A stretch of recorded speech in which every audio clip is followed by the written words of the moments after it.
Transaksi online, jual beli online itu ditinjau dari fikih. Pertama ini ada dasarnya dulu, jual beli online itu sendiri boleh atau tidak ya. Jual beli online, apakah barang datang atau bayar dulu, yang penting jual beli online. Di dalam hal ini ulama berbeda pendapat di dalam masalah untuk dianggap sah dalam transaksi jual beli adalah seorang pembeli harus mengetahui atau melihat barang yang dijual dengan pasti. Kalau kita membeli sesuatu yang tidak pernah kita lihat, bai' majhul, maka tidak boleh. Itu dalam madhab kita Imam Asy-Syafi'i. Maka dari sini kalau kita transaksi online, jual beli online, menurut madhab Imam Syafi'i tidak sah. Tapi madhab kita kan banyak untuk dalam masalah muamalah khususnya, seperti madhabnya Imam Malik rahimahullahu ta'ala, madhab Imam Abu Hanifah. Jadi seorang pembeli tidak harus tahu barangnya. Kalau madhab Imam Malik, yang penting ada ciri-ciri yang disebutkan, muwasofatnya atau apa ya. Kalau barang komposisinya atau apa. Menurut madhab Malik, asalkan sudah disebutkan tentang ciri-cirinya, lalu dia cocok dengan ciri tersebut, maka dalam madhab Malik sudah dianggap itu tahu barang yang akan dibelinya, sah. Tapi madhab Imam Abu Hanifah nggak pakai itu, sah aja biarpun kita nggak tahu. Cuman semua fuqaha itu pasti ringan di sini akan berat di sisi lain demi keseimbangan, keserasian dan kebaikan. Nah, di dalam madhab Imam Abu Hanifah dan juga madhab Imam Malik itu, setelah transaksi seperti itu diperkenankan, maka ujungnya juga akhirnya sama dengan madhab Syafi'i. Ujungnya apa dalam madhab Hanafi? Harus ada khiyar. Jadi biarpun madhab Hanafi, saya beli sesuatu nggak tahu barangnya kayak apa, yang penting beli oke. Tatonya setelah sampai kepada saya, barangnya nggak sesuai, maka saya berhak untuk membatalkan. Khiyar, kalau memang tidak sesuai. Jadi khiyarnya di sini baru milih cocok atau tidak cocok, cocok tidak cocok. Nah, kalau nggak cocok, ya kalau nggak cocok Anda berhak untuk mengembalikan. Kalau enggak, ya suka-suka urusanmu. Jadi dari madhab Imam Abu Hanifah seperti ini.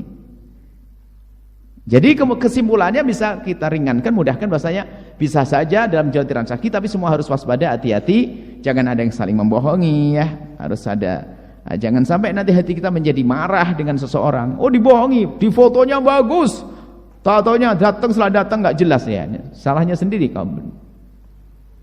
Dibohongi ya kalau pakai foto saja. Ya. Dibohongi kalau pakai foto saja.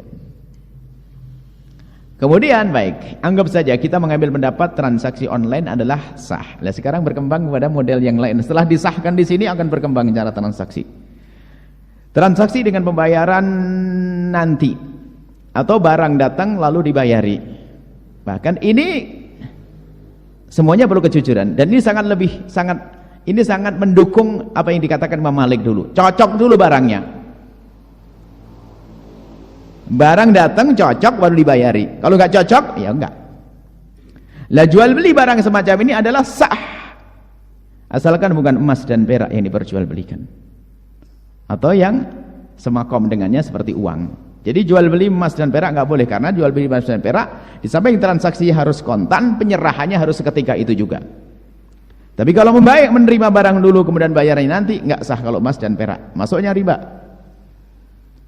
Baik. Kemudian ada lanjutannya, model yang lain lagi adalah bayarnya boleh bulan depan. Barang datang sudah kita pakai, bayarnya bulan depan. Kalau bulan depan ternyata nggak bisa bayar, maka terserah bahasanya cantik-cantik. Nggak tahu tadi apa katanya tambahannya? Nggak, dia nggak nyebut bunga. Kalau bunga jelas itu bunga kan. Nggak, bahannya apa? Wah, terserah pokoknya. Dikasih nama si cantik, si jelita, si ini sama saja bunga. Itu tambahannya. Dikasih nama yang bagus-bagus. Lah itu karena apa? Permasalahannya barang setelah saya terima, saya punya utang uang, utangnya ditambah, makanya ribanya di sini jatuhnya. Kecuali dari awal sudah ada transaksi, dikasih tambah tempo, ditambah tempo dan ditambah nilainya, seperti orang kredit. Mobil ini saya jual kredit kepada Anda dalam tempo 1 tahun. Kalau Anda bayar kontan sekarang 50 juta. Tapi kalau 1 tahun 70 juta. Ini dalam penawaran. Lalu Anda mengambil, saya bayar 1 tahun, kemudian setelah 1 tahun 70 juta. Asalkan transaksinya Anda memilih salah satu dari 2 harga, ini bukan yang dilarang seperti kesalahpahaman sebagian orang dipikir ini menjual dengan 2 harga. Oh tidak. Kalau saya menawarkan barang saja saya dengan 5 harga, kemudian kesepakatannya 1, ini jual beli dengan 1 harga. Contoh, kalau kredit 1 tahun 70 juta, 2 tahun 80 juta, 3 tahun 90 juta, 4 tahun terus. Pilih mana? 1. Saya yang 5 tahun 100 juta. Oke. Pilih, berarti transaksi 1 harga, bukan dengan 5 harga itu. Nah, kalau begini, kalau misalnya ada transaksi tempo itu tambah, kemudian dari awal sudah disepakati, tidak disebut riba. Misalnya tadi sudah bayarnya 2 bulan deh, cuman kalau bayar 2 bulan harganya beda dari awal transaksi. Berapa? Kalau kamu bayar sekarang harganya adalah 100.000. Kalau 2 bulan 250, 3 bulan 300. Wah, kalau sekarang nggak punya duit 3 bulan aja deh, karena kalau saya bisnis kan kayaknya jalan ini. Oke, saya ngambil yang berarti kayak bayarnya nanti saya mensepakati harga 300.000 tapi 3 bulan. Tapi kalau kesepakatan harganya sudah oke dari awal, bayarnya bulan depan, tak taunya di bulan depan itu kok nggak bisa bayar, tak taunya kemudian kasih tambahan, itu riba. Dari ungkapan pertanyaan terakhir, dan ini adalah bisnis yang sudah banyak tersebar. Jawabannya sederhana, Anda orang beriman bisa memilih cara bisnis yang benar kok. Kenapa harus mengambil yang nggak benar? Kan masih ada cara yang lain. Kecuali Anda dimasuki tamak, hawa nafsu, pengen segera untung dan sebagainya, Anda masuk malah tidak berkah. Selagi tidak boleh, masih ada cara yang lain lagi.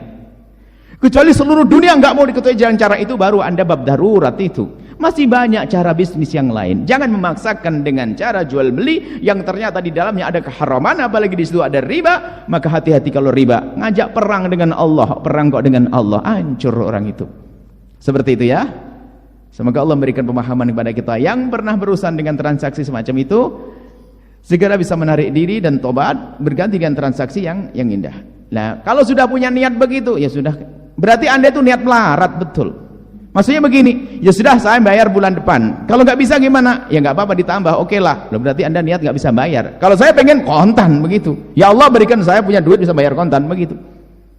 Jangan niat menjadi orang punya utang. Baik, yang jelas kalau ada tambahannya setelah itu hukumnya riba. Karena dia menambah hutangnya.